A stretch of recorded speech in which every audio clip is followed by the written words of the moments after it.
Not your average tabletop. Woohoo! Welcome to Not Your Tabletop. I'm Zach, And I'm Pepper. and today we are giving our first impressions of Survive The Island. the Island. Yes, this is one that Pepper suggested we try out. I think there have been versions of this over the years.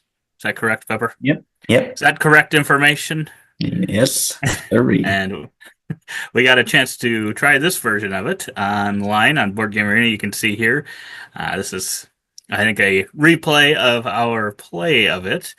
And yeah, if you want to see us actually play through a game of it, we've done try before you buy videos before, where pretty much just a playthrough, and then we talk about kind of the implementation, what we think of that. So if you'd like that, let us know in the comments below. Comment that below that you'd like to see that.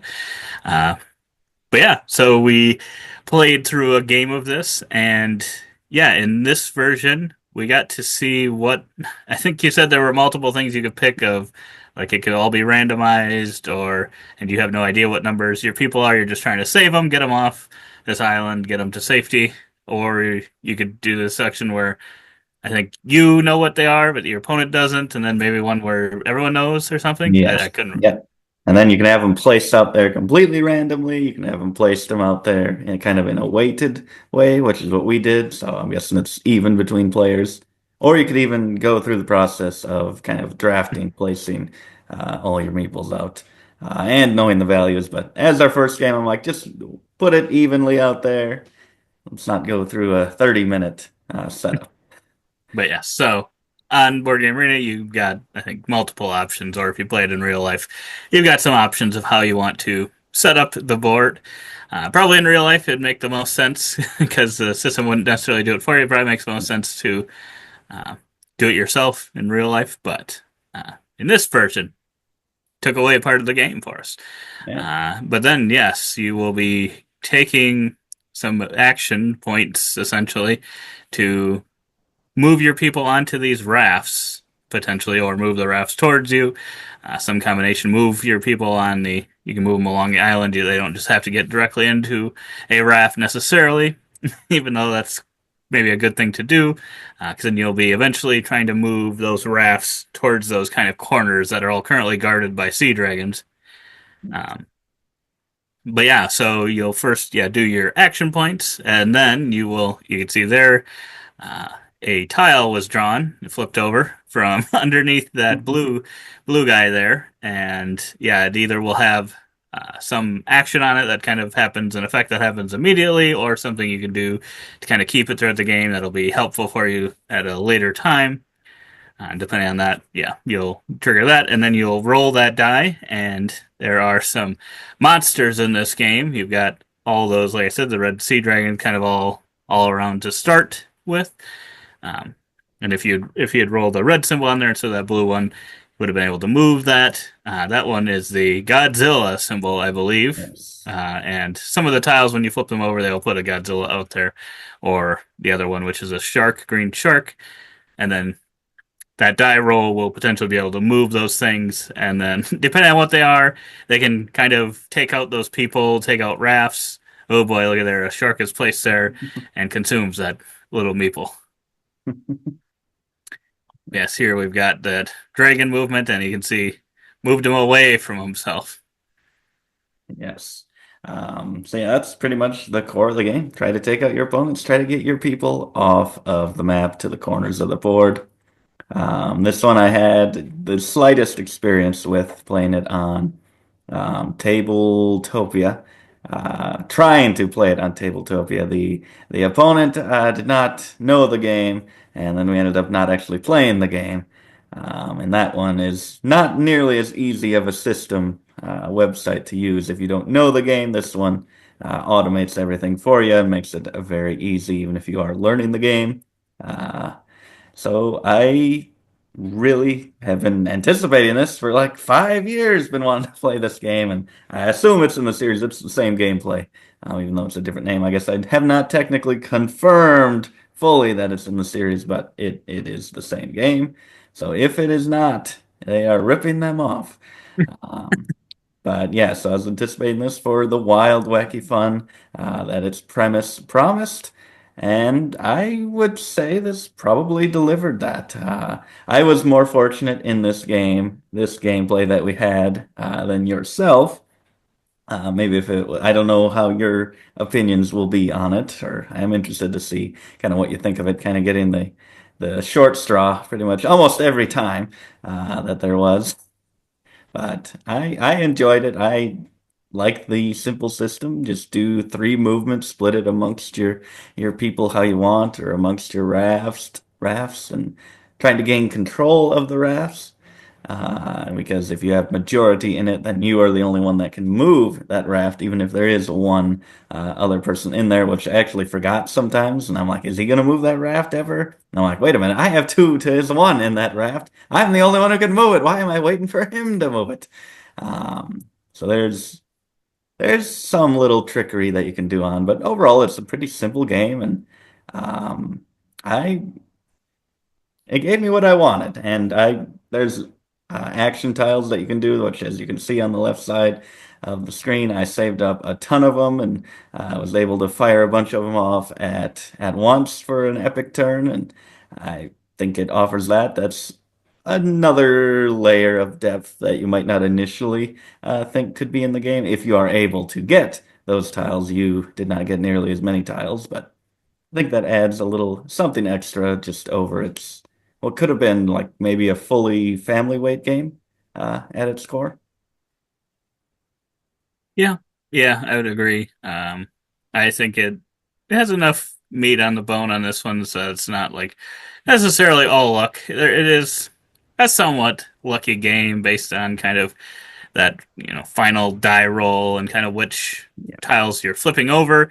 Uh, because even though I feel like the luckiest I was getting with so you got almost all the tiles that you could save up. I got very few of those. You can see here he has on the right side, maybe I think you can see it. He's got five of them. Well, you can see his on the left of five, but then you can see I have just one. Yeah. So mine were almost all immediate effects. So it wasn't. I didn't know what any of the tiles did, so I'm just like waiting for Pepper to play them, and yeah, they were usually pretty good. Uh, but like the best things I got were when I would flip you off a tile, and then a shark would be the flipped over thing and would eat yours immediately. But in the same way, I feel like you're not going to get them all anyway, necessarily, all the people. Yeah. So that kind of, I don't know, does that almost help you a little bit, potentially? Assuming it's not one of your like fives or fours, because you can see they all have different values. Yeah. And that's part of what plays into it of you wanting to get all your big ones in. It might not, the level ones there that he's still got on the green. Doesn't really care if he gets those Yeah. ones. He doesn't care if those got eaten by sharks.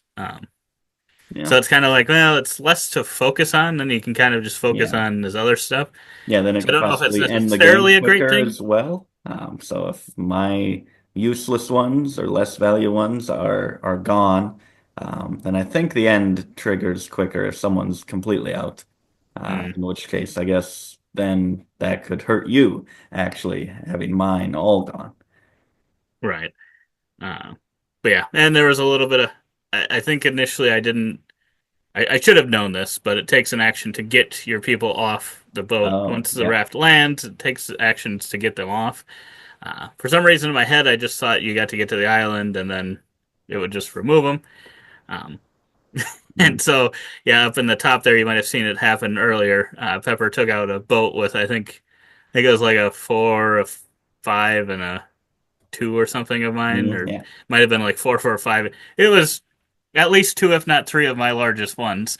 Uh, and I was like, whoops, I maybe wouldn't have set that up so close there if I had known that it was going to take me kind of a whole turn pretty much to get those even off there. Yeah. Um, would have maybe tried to play it a little bit differently. Granted, you did have, a bunch of those tiles that I guess I should have maybe known that could possibly happen where you might be able to move a monster of your choice kind of thing Yeah. or something like that. I think you were rolling a die, so it wasn't of your choice, but Yeah. you were obviously trying to hit that one with the die roll. So sometimes it mattered whether or not you did hit that, Yeah. hit the one that you wanted. I felt like, especially towards some of the bigger moments in the game where you had that raft up there with those big ones. Like I really wanted to roll that red to try to get him Yeah. over there, and I just kept not rolling it. I think I kept rolling Godzilla, which he kind of can destroy the rafts and move people around necessarily, but he doesn't kill them. So Yeah. it doesn't necessarily stop you, but he could send you into like a shark or something, and Yeah, yeah, and like then I you're did gone. there, I moved Godzilla. I had to check the rules, so he makes everything move out of his space according to its movement rules. I'm like, wait a minute. So does that mean when I move on to the shark moves two spaces when you get to move it, opposed to one?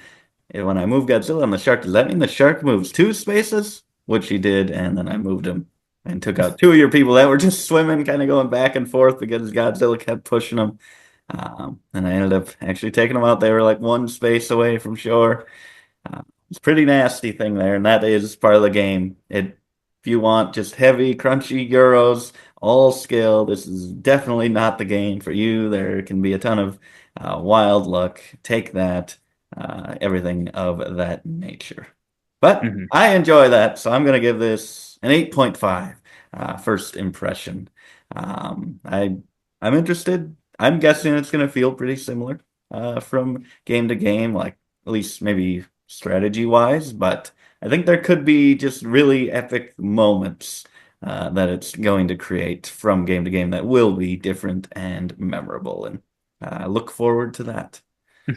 Hmm. Yeah, I even though I did have a lot of kind of negative things happen, I would say, I think I'd still come in with like a 7.5 on this one. I actually liked what was happening quite a bit. Just happened to get unlucky, and I'm sure if I played it like 5 times and it felt like I was always having it smack me in the face, I'm sure then it might get to the point where I'm like, yeah, maybe it's a bit too lucky for me. But Yeah. I think over games, I would think that would kind of balance out a little bit the luck. Yeah. Yeah, I So would think so. um, yeah, I thought it was pretty good, and I like the theme. I think that's what does it for me. Yeah. It kind of feels thematic, like especially when you're rolling that die, and maybe it's just Yeah. my recent love of God. I mean, I've always kind of liked Godzilla, but grown to love him over the last so long here, and that probably plays into it a little bit Yeah. of having kaiju be one of the monsters that you're using here. Just kind of a fun little thing. Um, Yeah. but I I agree. think the other monsters are fun too. So, but yeah, if you're Pepper, you get like 5 of these dolphin tiles and can just swim all your people to shore pretty much. Yeah, you thought Uh, you finally got me locked in there with those two dragons or whatever, and I had the tiles to back myself up. yeah. But yeah, I thought it was a pretty solid game. Highly recommended on Board Game Arena if you want to try it before you buy it. I think it's a great place to learn a lot of games that it has. So if you've never tried out Board Game Arena before, definitely go check it out. But yeah, if you made it this far in the video and liked the video, you can give us a thumbs up, subscribe for future content, and as always, don't forget to keep on nibbling on our content and those meeples.